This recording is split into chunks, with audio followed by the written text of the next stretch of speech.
when people go, what do you like, man? And I'm like, well, I know you're not going to like it. You probably hate it.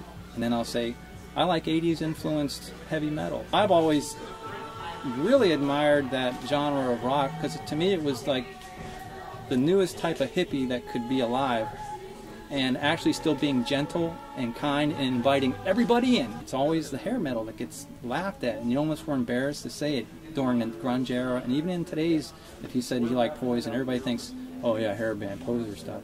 And I'm like, man, that stuff sold stadiums out, and and the songs were positive. Bon Jovi, when Slippery When Wet came out, Savage's Hall of the Mountain King, Leatherwolf, Slaughter 2, Fly to the Angels, of course, about 1988, 1989, Kingdom Come, that's a classic record, and people might just laugh at it, oh, that was a knockoff, but yet, when you were there, you didn't say that, you said, this is pretty good. You can make fun of Poison, but Ricky Rocket on the drums, and you know, and Bret Michaels, okay, laugh at him, but he played guitar. Night Ranger. You had even 38 Special, Rockin' Into the Night. Remember that when that came out? Three guitars. It was a new sound, and 3 guitars playing that.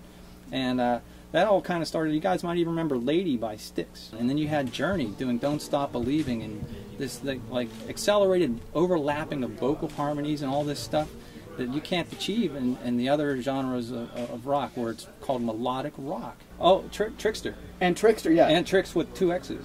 You could take Cinderella and put them together with Europe, and they would sell out stadiums back in those days. Jeff Tate, the Warning record. How about Queen of the Reich on their first EP, Queen of the Reich? Wow, what a big intro. You know, and that bass, and then all of a sudden it takes off. And then you had the Warning right after that, you know, Take Hold of the Flame. Come on, Take Hold of the Flame. Could you really find a more virtuoso than Yngwie Malmsteen? Yeah, Yngwie too. And that was back in the day when even there were new metal radio stations coming out, and I Am a Viking was a big hit song. Tommy Lee says, you know what, if I only wrote about things that were, you know, aggressive and hard-nosed and stuff like this, I'd be fake. So yeah, it's, you know, Home Sweet Home and other ballads and things, that's real.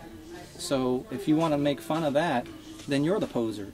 Because what is more posery than writing how life stinks all the time and how angry you are and how everything has to be tough guy imaged? And what's more fake than that if you don't have compassion in your heart or love? Vince Neil said the other quote, when grunge came out, he didn't get it. He said, okay, everybody put on their flannel shirts, Smells Like Teen Spirit came out, and then everybody was unhappy all the time and brooding and moody, and what's that? It didn't seem like it would ever end. And like in 1990, it was gigantic. That's when it was actually in its renaissance. But that was a great time, and nobody was laughing at that time.